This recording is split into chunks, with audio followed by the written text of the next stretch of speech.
Hello and welcome back to Underwood Garage. This is our first real update, episode 2. And first, we're going to tell you why it took so long to put out this episode. Hillary, why did it take so long? We did not have a title to this bus. And did you know that titles are important to cars? So we made this Craigslist purchase, which you saw previously, and we had a handshake guarantee that we would have the title in the mail, and it seemed legit. You know, we got the VIN inspection, did everything. Well, 16, 18 weeks later, no title, and I wasn't gonna pour a ton of man hours and money into a vehicle I didn't own. But now we've got that sorted. Oh yeah. We own the bus. Thank you, Nancy. What was her name? Thank you. I don't know, some lady went to court Carol? for me and got a court-ordered title, so we're squared away. Thank you. Thank you. So that was a major delay. And then I got into taking things off the bus. Here is a cut to some taking things off the bus. So I just removed the first part off of the bus. It is a guard that goes right below the pedals, and let me show you what I found. Really not sure what kind of like feces or nest was made in this thing, but it's gotta go.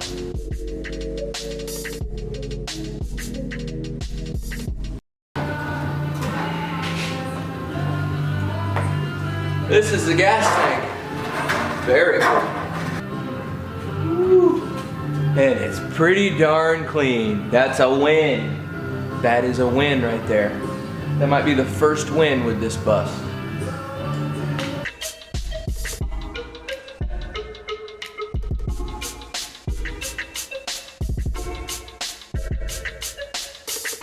It's just filthy, constantly dirt and grime and nastiness.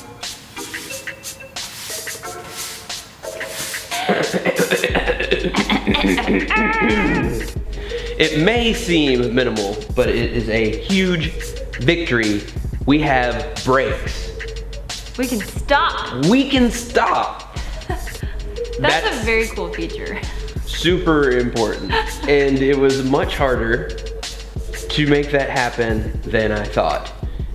This bus has hydraulic drum brakes all the way around, and Hillary knows how they work, and she's going to tell you. Woo! All right, hydraulic drum brakes. Here's the lowdown. So you decompress the brake pedal, which then creates pressure in the master cylinder, which then sends that pressure out through the brake lines. That pressure hits then the brake cylinder at every wheel, which then expands, and then it hits the brake pads, which then rub against the brake drum, which then cause your wheel stop. And now we're gonna cut to lots of footage of me putting the brakes together. And imagine this vehicle hadn't moved in eons, so everything was seized. Everything was stuck. It took a lot of effort to get it off. Here's some of that.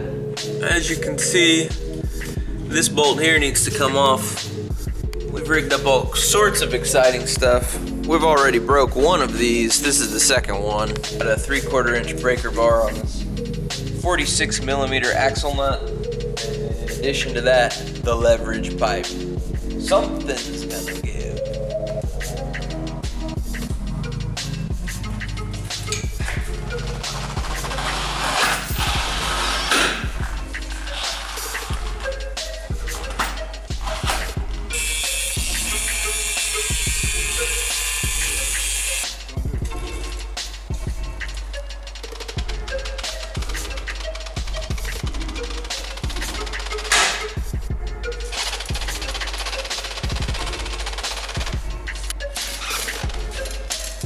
So I've got this baggie, got the axle in the baggie and wrapped the outside with the rubber bands, hoping that seals it.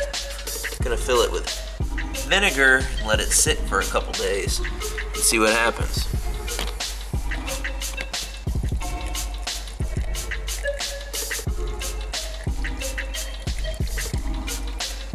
It's genius, really. Hopefully that loosens up all of that rust corrosion and I can get that axle nut off and get to the back brakes.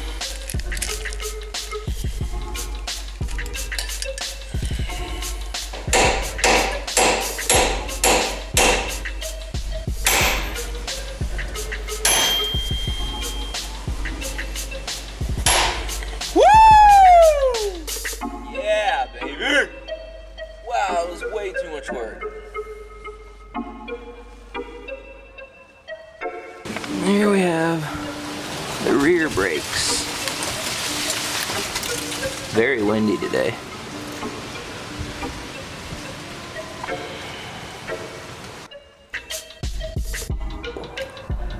All fresh, all new.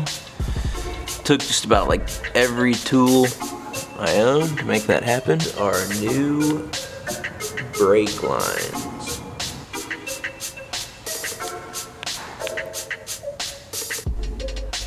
I am making progress. It's a little bit late at night, but here it is with new wheel cylinders and new brake pads and a painted backing plate and everything cleaned up. New soft line, new hard line. And there is the front left wheel. As you can see, I have got the front left brake drum off. It's time to start breaking down the brakes. Ooh-wee! Look at all that freshness.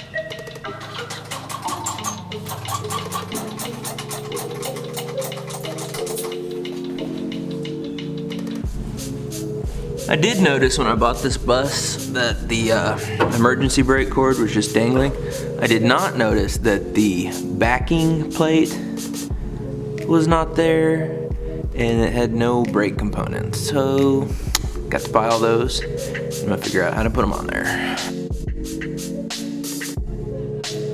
Okay, it's about 27 degrees outside. I've got all the brake parts in and we're now going to attempt to bleed the brakes. Bleed the brakes. Is it about halfway now? Now stop. Now hold, don't let off, don't let off. Okay, I'm not letting off. It has tension, which is super great because before you could hit the brake and it would slam into the floorboard. Progress. Brake lines, soft brake lines, wheel cylinders, springs, even a backing plate, even the emergency parking brake cables, all of it. So I'm going to talk in some detail about the challenges. This is the old master cylinder. It was totally roasted, totally toasted, just leaked brake fluid everywhere. So, being a young man with not much money, I got on the internet and saw that you could buy this one for $60. And they said, it will work, it's possible to work. So I bought it. And it did not have residual pressure valves. So Hillary explained, there's pressure in the brake lines. For drum brakes, you need to keep 10 pounds of pressure. And I thought, well, I'll just get some inline ones. Okay, so I ordered these inline ones from a VW parts website. The first time they came in, they were 2 pounds. They only held 2 pounds. So I said, well, this isn't gonna work. So I sent it back. Ordered the right ones, got these, 10 pounds. I thought, well, I'll just put that, screw that on there, and then screw my line into there. This is a brake line, a very short one. But this is what it looks like. So I get under there, I'm having a heck of a time getting all of this screwed together. And then lo and behold, I don't know why, but these threads did not match the ports on the master cylinder. So, after waiting on various things for weeks in the mail, it wasn't going to work, and I ended up buying the expensive master cylinder, which went in perfectly like a charm with built-in residual pressure valve. So the lesson I learned here was, on something as important as brakes, don't skimp, because it's probably just not gonna work. And besides, like, now I'm confident. I got the right system under there. I got it. It's going. We're braking. We're stopping. That was stuck on the bus was this latch. It was frozen solid, and I had never gotten it opened, but now it does open. So that's pretty cool. That functions. Also, if we go below the deck, the gas tank is now reinstalled, and it is clean, and I've got new fittings on there, and there's a battery tray welded in here. So, we're making progress. Now it's time to check some things off. Brake, check. Battery tray? Check. E-brake? Check. Gas tank? Check. Check, check. Front tires. Engine. Rear hatch. Engine. Sort of check. We got one. I thought this said Pop-Tart for a moment, and I thought Pop-Tart. I didn't know that was on our list. We have also acquired a engine for the bus. It came out of a sand car, so it's like a low mileage engine. That's why the exhaust looks crazy. It's not gonna have that on there. But here is some engine beauty footage. It is a 1600 stock motor that goes into the bus. Does not have a stock carburetor, but all of the internals are stock. It does not have a generator. It has an alternator, but most of the things are stock.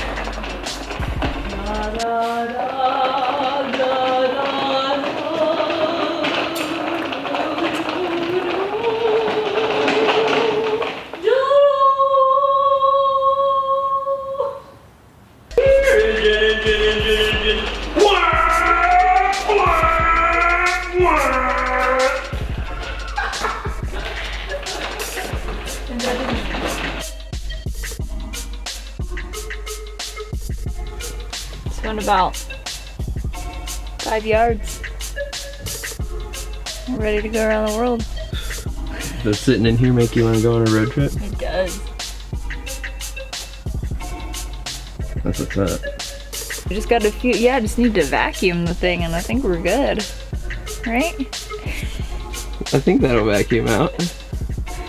You know, I have a theory that there's nothing a magic eraser can't fix. We're gonna need a couple boxes. We're gonna need a few magic erasers. Next step, I think, is to kind of do a little demo in here. We need to take seats out, we need to take these crusty rubber floor mats out. We're probably gonna take this out. The seat with me.